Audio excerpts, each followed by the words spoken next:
দর্শক, এই মুহূর্তে আপনারা দেখতে পাচ্ছেন যে পলিটেকনিক শিক্ষার্থীদের সঙ্গে তাদেরকে সড়ক থেকে উঠানোর জন্য সেনাবাহিনীর একটি টিম চলে আসছে এবং সেনাবাহিনীর টিম উপস্থিত হয়েছে।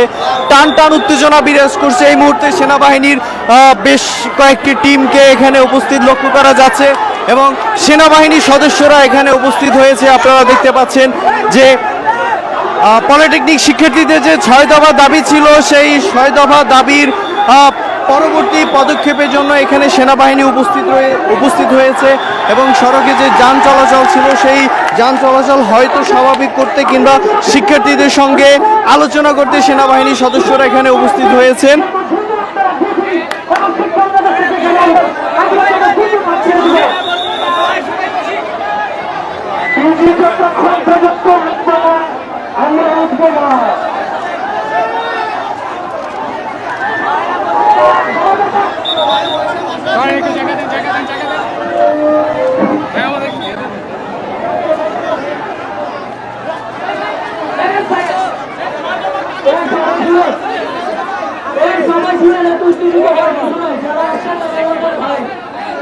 যারা আসছে তারা আমাদের ভাই।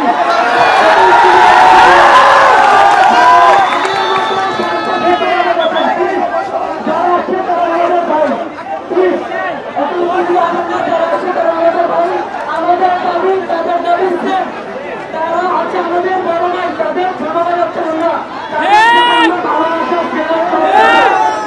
আমরা তাদেরকে যথেষ্ট করবেন সুন্দর, ঠিক আছে? সবাই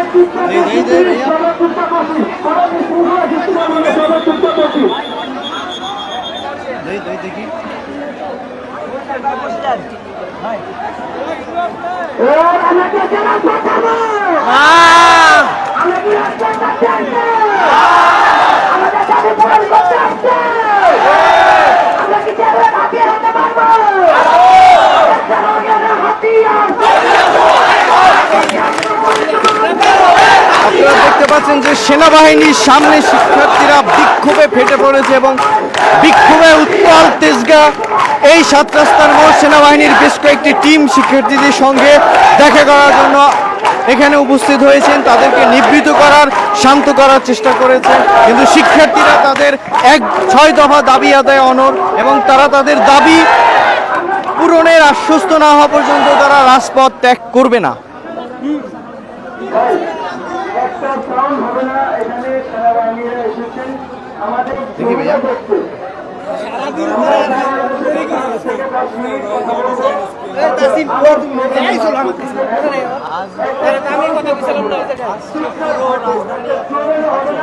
একটা অতিরিক্ত ওকে ওকে 5 মিনিট নীরবতা পালন সবাই বলবো। 5 মিনিট নীরবতা পালন সবাই বলবো। ভাই সবাই বসে বলি, ভাই সবাই বসে বলি, ভাই সবাই বসে বলি, ভাই পিছনে যারা আছি, বাইকের পাশে যারা আছি সবাই বসে বলি, কেউ কোনো আওয়াজ করবো না, সবাই বসে বলি, ভাই সবাই বসে বলি, ভাই সবাই বসে বলি, ভাই আজকে আমরা ক্যামেরার মুখ দেখাতে আসি নাই, সবাই বসে বলি, ভাই সবাই বসে বলি ভাই।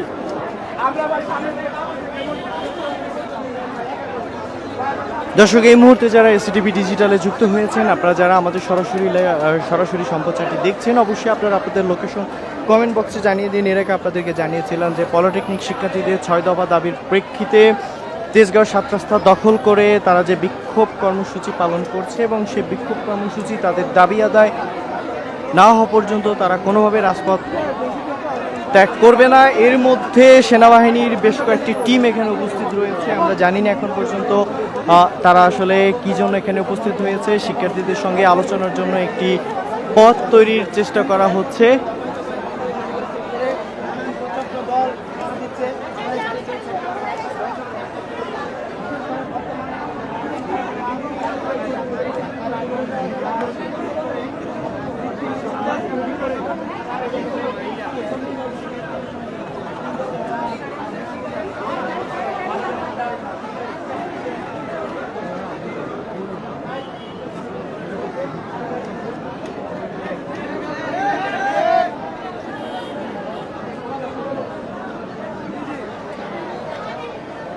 সমন্বয়কদের সঙ্গে কথা বলছেন?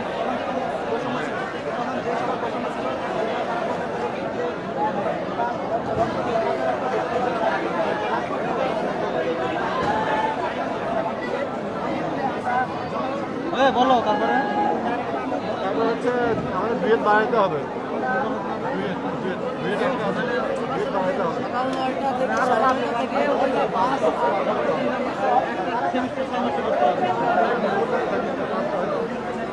কিভাবে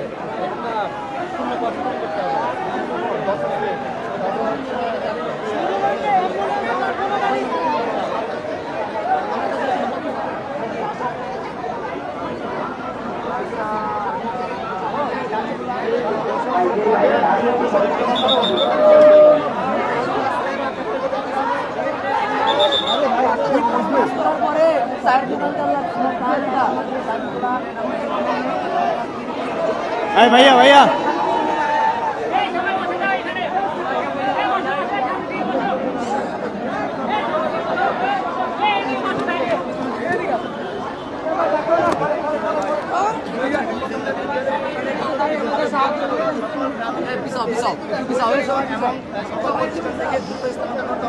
দ্বিতীয় দাবি হচ্ছে ডিপ্লোমা ইঞ্জিনিয়ার কোর্স 4 বছর মেয়াদি এবং প্রতি সেমিস্টার পূর্ণ 6 মাসের বহাল রাখতে হবে।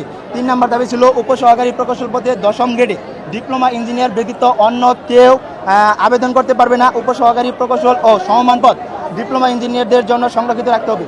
4 নম্বর দাবি কারিগরি শিক্ষা বোর্ড সংস্কার করে কারিগরি সেক্টর পরিচালনায় কারিগরি বহির্ভূত কোনো জনবল থাকতে পারবে না। 5 নম্বর দাবি কারিগরি শিক্ষা অধিদপ্তরে বিতর্কিত নিয়োগ বিধিমালা সংশোধন করতে হবে। সকল শূন্য পদে কারিগরি জনবল দ্বারা শিক্ষক সংকট দূর করতে হবে। 6 নম্বর দাবি হচ্ছে উচ্চ শিক্ষার সুযোগ বৃদ্ধির লক্ষ্যে ডিপ্লোমা ইন ইঞ্জিনিয়ারিং ছাত্রছাত্রীদের জন্য প্রস্তাবিত 4টি কলেজে শতভাগ সিট নিশ্চিত করতে হবে। এখানে 2021 সালে বিতর্কিত যে নিয়োগটা ছিল সেটা হচ্ছে একটি রাতারাতি নিয়োগ। 2021 সালে তৎকালীন সচিব আমিনুল ইসলামের তত্ত্বাবধানে রাতারাতি একটা নিয়োগ হয়। সেই নিয়োগটা হওয়ার পূর্বে আমাদের নিয়োগ বিধিমালা ছিল যে এখানে স্টাফ ইন্সট্রাক্টর হিসেবে এসএসসি অথবা এইচএসসি ভোকেশনাল থেকে আসবে, কিন্তু সে এখানে নিয়োগ বিধি পরিবর্তন করে এসএসসি ও সমমান উল্লেখ করে সেখানে স্নাতক উল্লেখ করে তিনি নতুনভাবে নিয়োগ দেন, আর সেটা ছিল সম্পূর্ণ অবৈধ। এটা রাতারাতি আপনারা জানেন কিনা জানি না যে এই নিয়োগের ক্ষেত্রে ভাইবা হয়েছিল রাতারাতি। তারা রাত 12টা অবধি ভাইবা নিচ্ছে, ইভেন রাত 3টা বাজে ফল প্রকাশ করে অনলাইনের মাধ্যমে নিয়োগ দিচ্ছে। কেন এইভাবে নিয়োগ কেন দিবে তিনি? আমরা নিয়োগ মানি না। আমরা ওইখানে মাত্র 3000 শিক্ষক আছে। এমনকি আমরা এইবার এই কুরবানি ঈদের আগে ফার্স্ট সেমিস্টারে পরীক্ষা দিছি, ওইখানে 100% থেকে মাত্র 35% পাস করছে। এই শিক্ষক সংকট থাকার কারণে আমাদের পড়াশোনার অনেক ড্যামেজ হচ্ছে। এমনকি আমাদের প্রত্যেকটা সেমিস্টার 6 মাস করে হওয়ার কথা, সেখানে মাত্র 3.5 মাসে আমরা পরীক্ষাতে পাস করছি। এটা কিভাবে সম্ভব? এবং আমাদের 30 লাখ ডিপ্লোমা ইঞ্জিনিয়ারের জন্য মাত্র উচ্চশিক্ষার জন্য একটা বিশ্ববিদ্যালয় আছে, সেটা হচ্ছে ডুয়েট। সেখানে মাত্র 630টা সিট আছে। কিভাবে সম্ভব? 30 লাখ স্টুডেন্টের জন্য হায়ার প্রশিক্ষণের জন্য মাত্র 600-300টা সিট কিভাবে সম্ভব? তার মধ্যে একটা ছাত্র 2বার বেশি পরীক্ষা দিতে পারে না। তারপরে আমাদের 10ম গ্রেডে যে চাকরিটা আছে, ওই চাকরি নিয়ে অনেক কারাকারি হচ্ছে। বিএসসি এর সবাই নিয়ে যেতে চাচ্ছে, আমাদের এখানে প্রতিবাদ যায়। এবং কি সবচেয়ে বড় যে জিনিসটা, আমাদের ক্রাফট ইনস্ট্রাক্টর আমরা কিন্তু প্রাথমিক বিশ্ববিদ্যালয় জেনারেল লাইনে বিভিন্ন জায়গায় চাকরি করতে পারি না, কারণ আমরা ডিপ্লোমা ইঞ্জিনিয়ার। কিন্তু যারা স্কুলে পড়ে, কলেজে পড়ে, ইউনিভার্সিটিতে পড়ে আসে, তারা আমাদের কারিগরিতে কিভাবে চাকরি করে, কিভাবে তারা এই চাকরিটা করতে পারে? আমরা কেন তাদের এই বিশ্ববিদ্যালয় কলেজে চাকরি করতে পারি না? এর কথা কে বলবে? আমাদেরকে প্রমাণ দিতে হবে।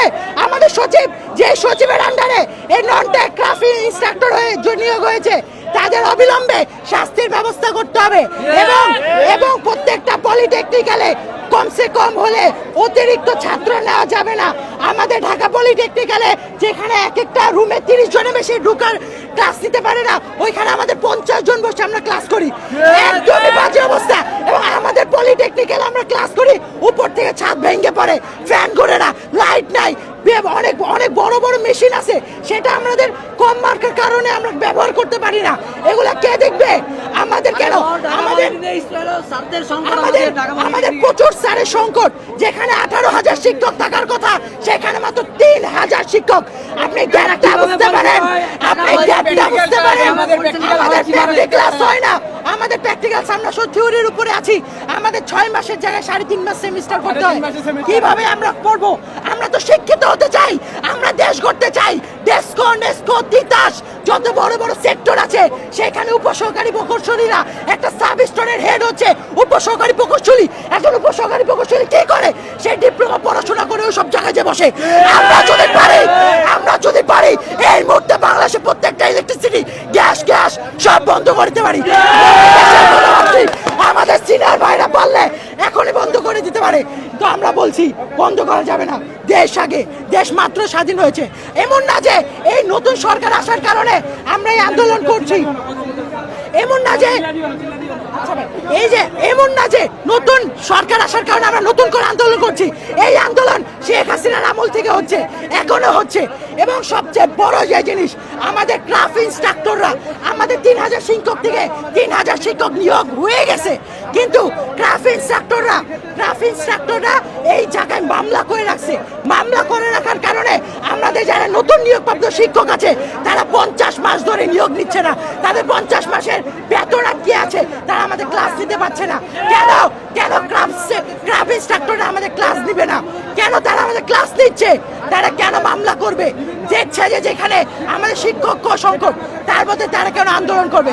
আমরা আপনার কাছে একটা জিনিসই বলতে চাই, আপনারা এগিয়ে আসুন, আমাদেরকে সাহায্য করুন। যদি দেশকে বাঁচিয়ে রাখতে হয়, পুরো কারিগরি সেক্টরকে বাঁচিয়ে রাখতে হবে।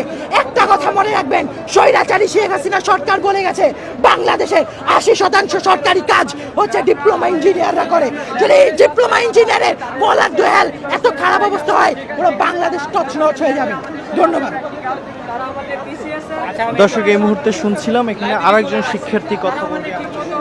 অনেকেই বলতে পারেন যে এখন এই সময়ে চলমান আন্দোলন কেন, কিন্তু আমাদেরকে জানতে হবে 2021 সাল থেকে আমরা অপেক্ষা করছি। সেই সময় অবৈধ যে নিয়োগ হয়েছে, তারা এখন চেষ্টা করতেছে যে আমাদের টিচার হিসেবে তারা নিয়োগ হবে, কিন্তু তারা যে ক্রাফট ইনস্ট্রাক্টররা আছে, তারা বিভিন্ন ইউনিভার্সিটি থেকে আসছে, যারা ইঞ্জিনিয়ারিং ইউনিভার্সিটি থেকে নয়, কিন্তু তারা এসে আমাদেরকে কোনো কিছু শেখানো বাদ দিয়ে তারা যে কাজটি করছে, তারা শুধু রেজিস্টার খাতায় লিখছে আর আমাদের যন্ত্র দিয়ে দিচ্ছে। আমি আমার ঘটনা শেয়ার করতে চাই। সেটা হচ্ছে, আমরা প্রতিবার এই ধরনের কাজ করে থাকি যে স্টোর থেকে গিয়ে আমরা যন্ত্রপাতিগুলো নিয়ে আসি এবং তারা শুধু বসে বসে নামগুলো এন্ট্রি করে, কিন্তু তারা কখনো আমাদের এসে শেখায় না। কিন্তু তাদের দায়িত্ব ছিল যে আমাদেরকে তারা এসে শিখাবে, হাতে কলমে সেই শিক্ষাটি দিবে, কিন্তু তারা অবৈধ নিয়োগের মাধ্যমে এই রাস্তাটি বন্ধ করে দিয়ে আমাদের সেক্টরে যারা আছে, তারা ক্রাফট ইনস্ট্রাক্টর হিসেবে যুক্ত হতে পারেনি। একাধিকবার তারা মামলা দিয়ে আমাদের শিক্ষক নিয়োগ বন্ধ করে দিয়েছে। এখন যে আমাদের পরিস্থিতি, আমরা তো দক্ষ শিক্ষক পাচ্ছি না।